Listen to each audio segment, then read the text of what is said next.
భక్తి ఉండాలండి, మరీ అందభక్తి అదేనండి గుడ్డి భక్తి ఉండడం మంచిది కాదండి. మీకే చెప్పేది అర్థమవుతుందా? దేవుణ్ణి నమ్మాలి. నేనే దేవుణ్ణి నటించే వాళ్ళని నమ్మకూడదండి. నమ్మి సమస్తం సమర్పించుకోవడం అది ఎంతవరకు సమంజసం? మీకే చెప్పేది అర్థమవుతుందా?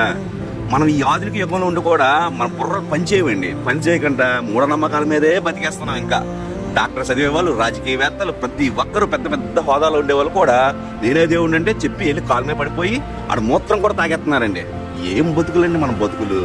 దైవం పేరుతో మోసం చేస్తే అది పాపం కాదు, నేరం.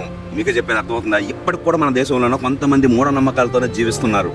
మహారాష్ట్రలోని నాసిక్ లో ఒక నకిలీ బాబా నేనే దేవుణ్ణి అంటూ మోసం చేస్తూ మహిళల భయాలని, బలహీనతల్ని అత్యంత దారుణంగా ఉపయోగించుకుంటున్నాడు.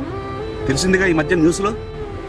నాతో ఉంటే పవిత్రత వస్తుందని చెప్పేసి ఆడవాళ్ళ అమాయకత్వాన్ని ఆయుధాలుగా మార్చుకొని అత్యంత ఘోరంగా ప్రవర్తిస్తున్నాడండి ఆ మూర్ఖుడు, ఆ నకిలీ బాబా. ఎంతకాలం ఇలా మీ జీవితాన్ని సమర్పించుకుంటారు చెప్పండి? మారండి. ఇప్పటికైనా ఆలోచించండి. ఇన్ని ఘోరాలు మీ కళ్ళ ముందు జరుగుతున్నా సరే ఇది ఆధ్యాత్మికతగా కాదండి, అత్యంత హీనమైన దౌర్జన్యం అండి. మీకే చెప్పేది అర్థమవుతుందా? అర్థమైతే బుర్ర తెచ్చుకోండి, బుర్ర బుద్ధి తెచ్చుకోండి. బట్ ఉంటా మరి.